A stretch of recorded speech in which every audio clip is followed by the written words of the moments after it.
গল্পের শুরুতেই আমাদের নিয়ে যাওয়া হয় এক বিধ্বস্ত পৃথিবীতে। প্রলয়ঙ্কারী গ্রহাণু আছড়ে পড়ার পর কেটে গেছে দীর্ঘ 5টি বছর। সেই এক আঘাতেই মানব সভ্যতার প্রায় 75% ধুলোয় মিশে গেছে। তবে ধ্বংসলীলা যেন এখনও থামেনি। মহাকাশ থেকে আসা সেই গ্রহাণুর বিষাক্ত কণাগুলো এখনও বায়ুমণ্ডলে ভাসছে, যার ফলে বাতাস হয়ে উঠেছে বিষাক্ত আর তেজস্ক্রিয়তা ছড়িয়ে পড়েছে চারদিকে। প্রকৃতি এখন এতটাই রুদ্রমূর্তি ধারণ করেছে যে ভয়াবহ ভূমিকম্প আর দানবীয় ঘূর্ণিঝড় এখন পৃথিবীর নিত্যদিনের সঙ্গী। এরই মধ্যে আমরা দেখতে পাই টিকে থাকা মুষ্টিমেয় মানুষগুলো এখন মাটির গভীর বাংকারে বন্দী হয়ে কোনো মতে দিন কাটাচ্ছে। কাহিনীর এই পর্যায়ে আমাদের পরিচয় করিয়ে দেওয়া হয় জনের সঙ্গে। গ্রিনল্যান্ডের বরফ শীতল এক বাংকারে সে তার পরিবার নিয়ে টিকে থাকার লড়াই করছে। জন পেশায় একজন ইঞ্জিনিয়ার হলেও তাকে একজন স্কাউট হিসেবেও কাজ করতে হয়, তাই বিশেষ সুরক্ষা স্যুট পরে মাঝে মধ্যেই তাকে বাংকারের বাইরে বেরোতে হয় পৃথিবীর বর্তমান পরিস্থিতি পর্যবেক্ষণ করতে। ঠিক এমনই এক টহলের সময় জন লক্ষ্য করে পায়ের তলার মাটিতে বিশাল এক ফাটল দেখা দিয়েছে। সে আতঙ্কিত হয়ে উপলব্ধি করে যে এই ফাটলগুলো সময়ের সাথে সাথে আরও বড় ও বিপজ্জনক হয়ে উঠছে। এরপর দেখা যায় যে জন সমুদ্রের ধারের দিকে এগিয়ে যায়। সেখানে সে বালুর ওপর পড়ে থাকা কিছু লাইফবোট আর একটি বিধ্বস্ত জাহাজ দেখতে পায়। জন প্রতিটি লাইফবোটে হন্যে হয়ে দরকারি কিছু খোঁজার চেষ্টা করলেও শেষ পর্যন্ত নিরাশ হতে হয় তাকে। তবে জন হাল না ছেড়ে ধ্বংসস্তূপে পরিণত হওয়া সেই জাহাজের ভেতরে প্রবেশ করে। সেখানে সে টিকে থাকার মতো বেশ কিছু জরুরি সরঞ্জাম খুঁজে পায়। কিন্তু জাহাজের অন্ধকার গলিপথে আরও গভীরে যেতেই তার রক্ত হিম হয়ে আসে। সেখানে পড়ে আছে সারি সারি মানুষের নিথর দেহ। তল্লাশি চালানোর এক পর্যায়ে জনের হাতে একটি পুরনো নোটবুক আসে, যার ভেতরে সযত্নে রাখা ছিল একটি সুন্দর শুকনো ফুল। জন সেই নোটবুকটিও নিজের কাছে রেখে দেয়। কিন্তু ঠিক সেই মুহূর্তেই বাংকার থেকে রেডিওতে এক জরুরি সতর্কবার্তা ভেসে আসে। একটি ভয়াবহ ঘূর্ণিঝড় প্রচণ্ড গতিতে তার দিকেই ধেয়ে আসছে। বিপদ বুঝে জন প্রাণপণে বাংকারের দিকে দৌড়াতে শুরু করে। ঘূর্ণিঝড়টি অবিশ্বাস্য গতিতে তার পিছু নিচ্ছিল। অবশেষে জন ঠিক সময় বাংকারের গেট টপকে ভেতরে ঢুকতে সক্ষম হয় এবং ঝড় আছড়ে পড়ার কয়েক সেকেন্ড আগেই দরজাটি আটকে দেয়। জমের দুয়ার থেকে ফিরে এসে জন স্তম্ভিত হয়ে বসে পড়ে। সে ভাবতে থাকে আর কয়েক মুহূর্ত দেরি হলেই আজ তাকে প্রাণ হারাতে হতো। মানসিকভাবে বিপর্যস্ত জন এরপর তার থেরাপিস্টের শরণাপন্ন হয়। সে তাকে পৃথিবীর এই অদ্ভুত ও করুণ অবস্থার কথা জানায়। তবে থেরাপিস্ট তাকে বোঝান যে বর্তমানে সবার অবস্থাই এক, মানুষ কেবল বাইরে থেকে স্বাভাবিক থাকার অভিনয় করছে। তিনি জনকে পরামর্শ দেন অযথা দুশ্চিন্তা না করে পরিবারের সাথে হাসি খুশিভাবে সময় কাটাতে। অন্যদিকে আমরা দেখতে পাই যে জনের স্ত্রী অ্যালিসন অন্য একটি বাংকারের নেতাদের সাথে এক জরুরি সভায় অংশ নিচ্ছে। সেখানে সবার কপালে চিন্তার ভাঁজ, কারণ তাদের জমানো খাবার ও পানীয় ধীরে ধীরে ফুরিয়ে আসছে। সভার মাঝেই অ্যালিসন খবর পায় যে জন সুস্থভাবে বাংকারে ফিরে এসছে।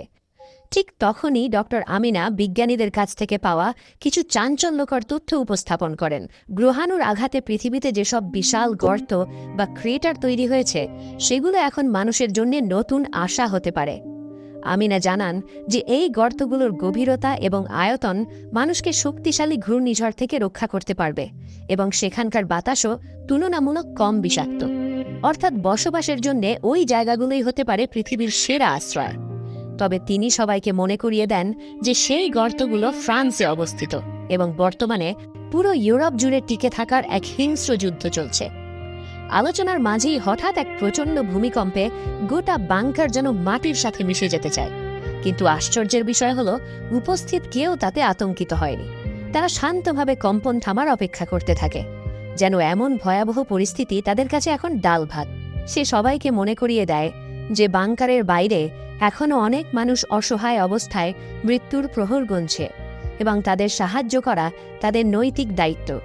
কিন্তু ঠিক তখনই অ্যাডাম এই প্রস্তাবের তীব্র বিরোধিতা করে। তার যুক্তি ছিল, বাংকারে নতুন কাউকে আশ্রয় দেওয়ার মতো পর্যাপ্ত রসদ নেই।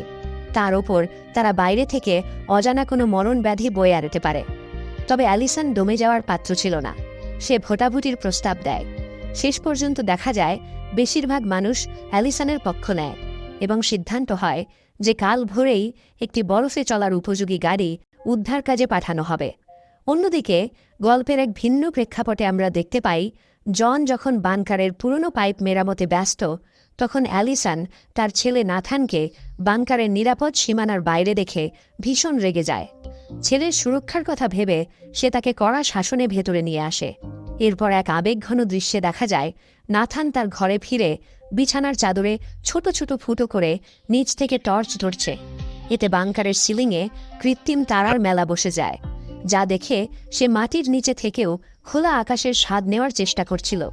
পরদিন সকালে জন লক্ষ্য করে বাংকারের মজবুত দেওয়ালে নতুন করে কিছু আতঙ্কজনক ফাটল দেখা দিয়েছে। এরই মধ্যে কাহিনীর মোড় ঘুরে যখন উদ্ধারকারী গাড়িটি বাইরে থেকে কিছু মানুষকে নিয়ে ফিরে আসে। তারা পুনরায় বাইরে যাওয়ার অনুমতি চাইলেও বাংকারের প্রধান নারী কর্মকর্তা সাফ না করে দেন। তার সাফ কথা, অতিরিক্ত মানুষের জন্য জায়গা বা খাবার কোনোটিই তাদের নেই। কথোপকথনের মাঝেই হঠাৎ এক প্রলয়ঙ্কারী ভূমিকম্পে পুরো পরিস্থিতি ওলটপালট হয়ে যায় এবং উদ্ধারকারী গাড়ির সঙ্গে বাংকারের যোগাযোগ সম্পূর্ণ বিচ্ছিন্ন হয়ে পড়ে। এবারের কম্পন ছিল আগের চেয়েও কয়েক গুণ শক্তিশালী, যার ফলে দেখা যায় বাংকারের ছাদের বিশাল অংশ ধসে পড়ে, অনেক মানুষ পাথরের নিচে চাপা পড়ে যায়। এই ধ্বংসযজ্ঞের মাঝেই জনের মাথায় একটি পাথর ছিটকে আসে এবং ধুলোবালির কারণে তার দীর্ঘদিনের কাশিটা আরও ভয়াবহ রূপ নেয়। তবে এক বন্ধুর সহায়তায় সে কোনোমতে সেখান থেকে বেরিয়ে আসতে সক্ষম হয়। চারদিকে তখন বিপদের সাইরেন বাজছে আর বাংকারটি তাসের ঘরের মতো কাঁপছে। ঠিক তখনই জন পাগলের মতো অফিসের দিকে দৌড়ায় অ্যালিসনকে বাঁচাতে। সেখানে সে অ্যালিসনকে গুরুতর আহত অবস্থায় খুঁজে পায়। এরপর তারা দুজনে মিলে নাথানকে তার ঘর থেকে উদ্ধার করে। ধুলোর আস্তরণে নাথান তখন শ্বাসকষ্টে ছটফট করছিল। পরিস্থিতির ভয়াবহতা আঁচ করতে পেরে জন সিদ্ধান্ত নেয় যে এই বাংকার এখন আর নিরাপদ নয়। সে সবাইকে দ্রুত প্রয়োজনীয় জিনিস গুছিয়ে নিতে বলে এবং নিজে কিছু অক্সিজেন মাস্ক জোগাড় করতে লকারের দিকে ছুটে যায়। বাংকার থেকে পালানোর সময় মূল ফটকের সামনে মানুষের উপচে পড়া ভিড়, কিন্তু যান্ত্রিক ত্রুটির কারণে গেটটি অর্ধেক আটকে থাকায় সেখান দিয়ে বের হওয়া ছিল অসম্ভব। উপায়ন্তর না দেখে জন তার পরিবারকে নিয়ে পেছনের একটি গোপন সুড়ঙ্গ দিয়ে পালানোর চেষ্টা করে, কিন্তু দুর্ভাগ্যবশত সেই পথটিও ধসে বন্ধ হয়ে গিয়েছিল। নিরুপায় হয়ে তারা ধ্বংসস্তূপের মাঝ দিয়ে হামাগুড়ি দিয়ে সামনের দিকে এগোতে থাকে। অবশেষে জন যখন কন্ট্রোল বাটন চাপে তখন বাংকারের ইঞ্জিন আর দেওয়ালগুলো হুড়মুড়িয়ে ভেঙে পড়ে, কিন্তু ভাগ্যক্রমে তারা ঠিক সময় বাইরে বেরিয়ে আসতে পারে। বাইরে বেরিয়ে তারা দেখতে পায় এক বিভীষিকাময় দৃশ্য। চারদিকে মৃত্যু মিছিল আর হাহাকার। মাটির নিচ থেকে গরম জল আর গ্যাসের ফোয়ারা ছুটতে শুরু করলে ভিড়ের মাঝে তারা নাথানকে হারিয়ে ফেলে। হন্যে হন্যে খোঁজাখুঁজির পর দেখা যায় নাথান আহত ডক্টর আমিনাকে সাহায্য করছে। জন দ্রুত ডক্টর আমিনাকে সাথে নিয়ে সমুদ্র তীরের দিকে ছুটতে শুরু করে। তীরে পৌঁছে আমরা দেখতে পাই মানুষগুলো ছোট ছোট বোটে করে প্রাণ বাঁচানোর শেষ চেষ্টা করছে। ভিড় এত বেশি ছিল যে চোখের সামনেই একটি বোট সাগরে উল্টে যায়। বিশৃঙ্খলার এই সুযোগে কিছু মানুষ অ্যাডামের মাস্ক কেড়ে নেওয়ার চেষ্টা করলে জন আর অ্যালিসন তাকে বাঁচাতে ঝাঁপিয়ে পড়ে, কিন্তু একজন লোক মাস্কটি নিয়ে চম্পট দেয়। অনেক কষ্টে তারা অ্যাডামকে তীরের নিরাপদ জায়গায় নিয়ে আসে। কাহিনীর একদম শেষ পর্যায়ে দেখা যায় তীরে মাত্র একটি বোটই অবশিষ্ট আছে। অ্যালিসন অন্যদের সাথে নিতে চাইলেও বোটের ক্যাপ্টেন অতিরিক্ত ওজনের ভয়ে রাজি হন না। অগত্যে নিরুপায় হয়ে চোখের সামনেই আর্তনাদ করা মানুষদের ফেলে বোটের দরজা বন্ধ করে দিতে হয়। ঠিক সেই মুহূর্তে সমুদ্র থেকে এক বিশাল জলোচ্ছ্বাস তীরের সব কিছু ভাসিয়ে নিয়ে যায়। জনের বোটটি উত্তাল ঢেউয়ের কবলে পড়লেও দক্ষ ক্যাপ্টেনের কারণে তারা কোনো মতে বেঁচে যায় এবং এক অনিশ্চিত ভবিষ্যতের দিকে যাত্রা শুরু করে। কিন্তু মাঝ সমুদ্রে উত্তাল ঢেউয়ের সঙ্গে লড়াইয়ের পর জন তার বিশেষ যন্ত্র দিয়ে পরীক্ষা করে নিশ্চিত হয় যে বাইরের বাতাসের মান এখন উন্নত। দীর্ঘ সময় পর তারা স্বস্তির নিঃশ্বাস ফেলে মাস্ক খুলে ফেলে। এরপর সবাই গোল হয়ে বসে পরবর্তী গন্তব্য নিয়ে আলোচনা শুরু করে। আইসল্যান্ড মানচিত্র থেকে মুছে যাওয়ায় ম্যাপ দেখে সিদ্ধান্ত হয় পরবর্তী গন্তব্য ইংল্যান্ড। কয়েক ঘন্টা পরেই বিপত্তি ঘটে। হঠাৎ জ্বালানি পুরোপুরি শেষ হয়ে যায়। আর কোনো উপায় না থাকায় তারা নিজেদের ভাগ্য ঢেউয়ের হাতে তুলে দেয়। দীর্ঘ অপেক্ষার পর বোট স্থলে পৌঁছায়। চারপাশ দেখে সবাই অবাক হয়, তারা আসলে লিভারপুলে এসে পড়েছে। জন পরীক্ষা করে দেখে বাতাস বিশুদ্ধ, কিন্তু শহরটি ধ্বংসস্তূপে পরিণত হয়েছে। বড় অংশ পানির নিচে তলিয়ে গেছে। জন বৈঠা হাতে নিয়ে বোটটিকে শুকনো রাস্তায় ভেড়ায়। শহরটি জনমানবহীন ও ভুতুড়ে। দূরে কিছু মানুষ হাঁটতে দেখে তারা পিছু নেয় এবং দেখে একদল মানুষ কোনো মতে বেঁচে থাকার চেষ্টা করছে। জন লক্ষ্য করে তারা ভয়াবহ অসুস্থ, বাঁচার আশা প্রায় নেই। হঠাৎ চিৎকার শুনে এগিয়ে গিয়ে তারা দেখে বিশাল ভিড় একটি বাংকারের সামনে জড়ো হয়েছে, আর সশস্ত্র সেনারা পাহারা দিচ্ছে। অ্যাডাম দৌড়ে গিয়ে জানায় তারা গ্রিনল্যান্ড স্টেশনের কর্মকর্তা, কিন্তু আইডি ছাড়া ঢোকা অসম্ভব বলে জানিয়ে দেওয়া হয়। দুর্ভাগ্যজনকভাবে শুধু অ্যালিসনের কাছেই আইডি ছিল, কিন্তু সে পরিবার ছেড়ে একা যেতে রাজি হয় না। অ্যাডাম তর্কে জড়ালে ভিড় হিংস্র হয়ে ওঠে। হঠাৎ এক সেনা অ্যাডামকে গুলি করে। আরেকজন ভেতরে ঢোকার চেষ্টা করলে সেও নিহত হয়। মুহূর্তেই গেট বন্ধ হয়ে যায়। ঠিক তখন দিগন্তে ভয়াবহ ঝড় দেখা দিলে চারদিকে হাহাকার পড়ে যায়। ডক্টর আমিনা ও জনের পরিবার একটি ভ্যান থামিয়ে লন্ডনে যাওয়ার অনুরোধ করে। ড্রাইভার টাকা চায়। বাধ্য হয়ে জন নিজের গাড়ি দেওয়ার প্রতিশ্রুতি দিলে সে রাজি হয়। ঝড় পেরোলেও অ্যাডামের মৃত্যুতে আমিনা ভেঙে পড়ে। ড্রাইভার জানায় পৃথিবী এখন এত নিষ্ঠুর যে এক মুঠো খাবারের জন্য মানুষ মানুষকে খুন করছে। জঙ্গলে থামার সময় জন ফ্রান্সের অবস্থা জানতে চাইলে সে বলে, ফ্রান্স এখন মৃত্যুপুরী, নিরাপদ গর্তগুলো কেবল গুজব। হঠাৎ আকাশ থেকে গ্রহাণুর টুকরো ঝরতে শুরু করে। সবাই গাছ আঁকড়ে ধরে। ড্রাইভার ভ্যান বাঁচাতে দৌড়ালে একটি জ্বলন্ত পাথর সরাসরি ভ্যানের ওপর পড়ে এবং মুহূর্তে ড্রাইভার সহ সব ভস্মীভূত হয়ে যায়। বৃষ্টি থামার পর বেঁচে থাকা চারজন প্রয়োজনীয় জিনিস নিয়ে হেঁটে লন্ডনের পথে রওনা দেয়। সেখানে একটি বিশাল দালানে কড়া নাড়লে ম্যাকেনজি বন্দুক তাক করলেও পরে চিনে ফেলে ভেতরে নিয়ে যায়। সে জানায় জায়গাটি একটি রিটায়ারমেন্ট হোম। সোলার প্যানেলে বাতাস বিশুদ্ধ রাখা হচ্ছে। অনেকদিন পর সবাই পেট ভরে খায়। ফ্রান্সের গর্ত নিয়ে জানতে চাইলে ম্যাকেনজি বলে, সবই গুজব। রাতে অ্যালিসন বাথরুম থেকে জনের কাশির শব্দ শুনে উদ্বিগ্ন হয়। বেসিনে তাজা রক্ত দেখে সে জনকে চেপে ধরে প্রশ্ন করে। শেষ পর্যন্ত জন তার সবচেয়ে বড় গোপন কথা জানায়।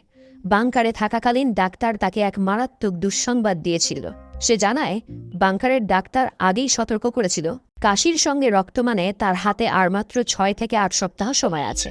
এই নির্মম সত্য শুনে অ্যালিসন ভেঙে পড়ে। কান্না এসে বলে, আমাদের আর কোথাও যাওয়ার দরকার নেই জনস, এখানেই থাকি। অন্তত তোমার শেষ দিনগুলো শান্তিতে কাটুক। কিন্তু জন দৃঢ় কণ্ঠে বলে, আমি হার মানতে আসিনি অ্যালিসন।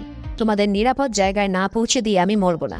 পরদিন ম্যাকেনজি তাদের একটি পুরনো গাড়ির চাবি দেয় এবং জনের হাতে আত্মরক্ষার জন্য লোডেড বন্দুক তুলে দেয়। বিদায় নিয়ে চারজন আবার রওনা দেয়। কয়েক ঘন্টা পর নাথান মনমরা হয়ে বসে থাকে। তাকে হাসাতে জন আর অ্যালিসন খেলা শুরু করে।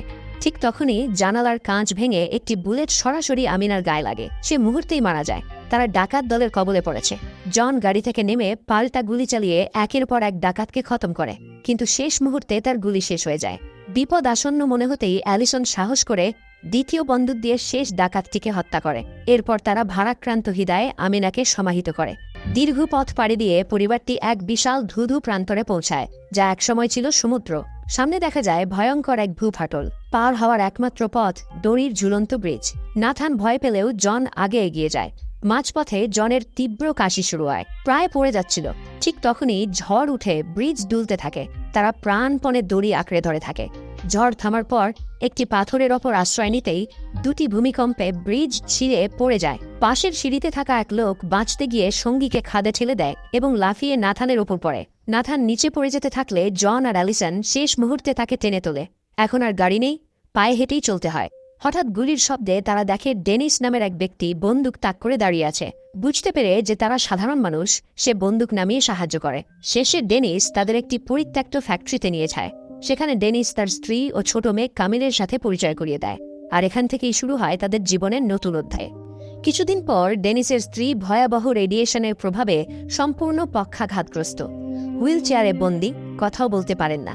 রাতের খাবারে ডেনিস জানতে পারে জনরা সেই রহস্যময় গর্তগুলোর খোঁজে বের হয়েছে। সে সতর্ক করে দেয় এখন ওই জায়গা আক্ষরিক অর্থেই নরক, কারণ গর্ত দখল করতে মানুষ মানুষকে পশুর মতো মারছে। এক কোমল মুহূর্তে কামিল নাথানকে তার ঘরে নিয়ে গিয়ে নিজের প্রিয় জিনিসগুলো দেখায়। বদলে নাথান তাকে সেই ছিদ্র করা চাদরটি দেখায় যেটা দিয়ে সে বাংকারে কৃত্রিম আকাশ বানাত। পরদিন ডেনিস জনকে একটি মানচিত্র দেয়, নিরাপদ রাস্তা বুঝিয়ে দেয় এবং সেনাবাহিনীর এক বন্ধুর পুরনো ছবি দেখায়। ঠিক তখনই ডেনিস কান্নায় ভেঙে পড়ে জনকে অনুরোধ করে কামিলকে যেন তারা সঙ্গে নিয়ে যায়। অসুস্থ স্ত্রীকে ফেলে যেতে না পারলেও মেয়েটার নিরাপত্তা সে চায়। মা বাবাকে বিদায় জানিয়ে কামিল জনদের সঙ্গে রওনা দেয়। কয়েক ঘন্টা পর সেনারা তাদের ঘিরে ধরলেও কামিল বাবার জেনারেল বন্ধুর নাম বলায় তারা সাহায্য করে। রাত বাড়তেই তারা ভয়াবহ যুদ্ধক্ষেত্রে পড়ে যায়। এক সেনার সহায়তায় জঙ্গল দিয়ে এগোতে থাকে। চারদিকে বিস্ফোরণ, গুলি আর জ্বলন্ত মানুষের দৃশ্য। প্রাণ বাঁচাতে তারা লাশ ডিঙিয়ে দৌড়ায়। চরম মুহূর্তে তারা একটি সুড়ঙ্গে ঢোকে। ধুলোয় জনের কাশি আবার শুরু হয়। মুইয়ের কাছে পৌঁছালে সেই সেনা তাদের পথ দেখিয়ে বিদায় নেয়। ভোরে তারা মিলিটারি ক্যাম্পে পৌঁছে যায়। জন বুঝতে পারে গন্তব্য খুব কাছেই। কিন্তু বড় ধাক্কা আসে। ডেনিসের সেই জেনারেল বন্ধু যুদ্ধে মারা গেছে। সেনারা সাহায্য করতে অস্বীকার করে। তখন জন কাঁদতে কাঁদতে বলে, আমার হাতে আর কয়েকটা দিন আছে ভাই, শুধু পরিবারটাকে নিরাপদে রাখতে চাই। তার কথা শুনে এক সেনার দয়া হয়, সে তাদের বাসে তুলে দেয়। বাস চললেও মাঝপথে বিস্ফোরণে রাস্তা বন্ধ হয়। একদল লুটেরা বাস ঘিরে সেনা ও ড্রাইভারকে গুলি করে মেরে ফেলে, সবাইকে নামিয়ে দেয়। জন বাসের ভেতরে লুকিয়ে পাল্টা হামলার পরিকল্পনা করে। বাইরে এক ডাকাত আহত হতেই ভেতর থেকে দুটি গুলির শব্দ ভেসে আসে। কিছুক্ষণ পর জন রক্তাক্ত অবস্থায় বন্দুক হাতে বাস থেকে বের হয়। লুটেরারা মারা গেলেও জনও নিজে গুলিবিদ্ধ হয়। তবুও অ্যালিসন বাস চালিয়ে পাহাড়ের চূড়ায় পৌঁছায়। শেষ শক্তিটুকু দিয়ে জন শুধু পরিবারকে গন্তব্য দেখাতে চায়। অবশেষে গুজব সত্যি হয়। চোখের সামনে ভেসে ওঠে স্বর্গের মতো এক উপত্যকা, যেখানে বাতাস বিশুদ্ধ আর মাটি উর্বর। ঠিক তখনই জন মাটিতে লুটিয়ে পড়ে। শরীর আর সাড়া দেয় না। শেষ দৃশ্যে জন স্ত্রী আর সন্তানকে বিদায় জানিয়ে চিরতরে চোখ বন্ধ করে। নাথান কাঁদতে কাঁদতে সেই বাবার শেখানো প্রার্থনাই করতে থাকে। এক মহান আত্মত্যাগ আর বাবার ভালোবাসার মধ্য দিয়ে শেষ হয় এই রোমহর্ষক কাহিনী। তো গল্পটি ভালো লাগলে একটি লাইক ও সাবস্ক্রাইব করে পাশেই থাকার জন্য অনুরোধ রইল। Good bye.